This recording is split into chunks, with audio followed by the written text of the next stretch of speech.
মাত্র ৩২ বছর বয়সে তিনি জয় করেছিলেন পৃথিবীর বিশাল অংশ।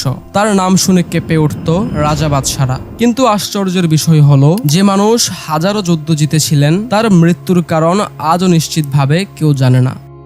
তাকে কি বিষ প্রয়োগ করে হত্যা করা হয়েছিল, নাকি কোনো অজানা রোগ তাকে কেড়ে নিয়েছিল, নাকি ইতিহাসের পাতায় লুকিয়ে আছে আরো ভয়ঙ্কর কোনো সত্য? আলেকজান্ডার দ্য গ্রেট জন্মগ্রহণ করেন খ্রিস্টপূর্ব ৩৫৬ সালে। মাত্র ২০ বছর বয়সে তিনি রাজা হন।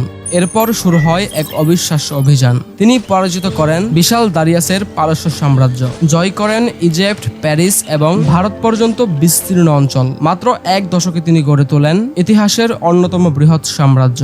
কিন্তু বিজয়ের চূড়ায় দাঁড়িয়েও তার জীবনে নেমে আসে অন্ধকার। খ্রিস্টপূর্ব ৩২৩ সাল আলেকজান্ডার তার সেনাপতিদের সঙ্গে এক বিশাল ভোজসভায় অংশ নেন। সেই রাতের পর হঠাৎ তিনি অসুস্থ হয়ে পড়েন। প্রথমে জ্বর, তারপর অসহনীয় ব্যথা। দিনের পর দিন তার অবস্থা অবনতি হতে থাকে। কয়েকদিনের মধ্যেই তিনি কথা বলার শক্তিও হারিয়ে ফেলেন। অবশেষে মাত্র ৩২ বছর বয়সে পৃথিবীর সবচেয়ে শক্তিশালী মানুষটি মৃত্যুর কোলে ঢলে পড়েন।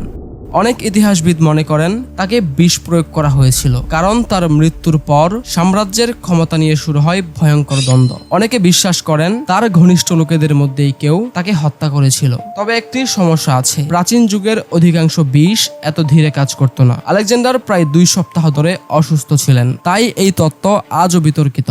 আধুনিক গবেষকরা মনে করেন তিনি হয়তো আক্রান্ত হয়েছিলেন টাইফয়েড জ্বরে, ম্যালেরিয়া বা নিউমোনিয়ায়। কিছু গবেষক আবার ধারণা দেন যে তিনি বিরল স্নায়ুরোগে আক্রান্ত ছিলেন, যার ফলে ধীরে ধীরে তার শরীর অবশ হয়ে যায় এবং সবাই তাকে মৃত ভেবেছিল। এটাই সবচেয়ে ভয়ঙ্কর তত্ত্ব। কিছু গবেষক দাবি করেন তিনি হয়তো এমন রোগে আক্রান্ত হয়েছিলেন যেখানে শরীরের নাড়াচাড়া বন্ধ হয়ে যায়, কিন্তু মানুষের পুরোপুরি মৃত্যু হয় না। তার দেহ কয়েকদিন পর্যন্ত পচেনি বলে প্রাচীন লেখায় উল্লেখ রয়েছে। এই তথ্য থেকেই জন্ম নিয়েছে সেই ভয়াবহ প্রশ্ন, আলেকজান্ডার কি জীবিত অবস্থায় মৃত ঘোষণা হয়েছিলেন? আলেকজান্ডার পৃথিবী জয় করেছিলেন, কিন্তু তিনি পরাজিত হয়েছিলেন এমন এক শত্রুর কাছে যার পরিচয় আজও অজানা। বিষ, রোগ নাকি ষড়যন্ত্র? ২০০০ বছরেরও বেশি সময় পেরিয়ে গেলেও তার মৃত্যুর রহস্য আজও ইতিহাসের সবচেয়ে বড় ধাঁধাগুলোর একটি হয়ে রয়ে গেছে।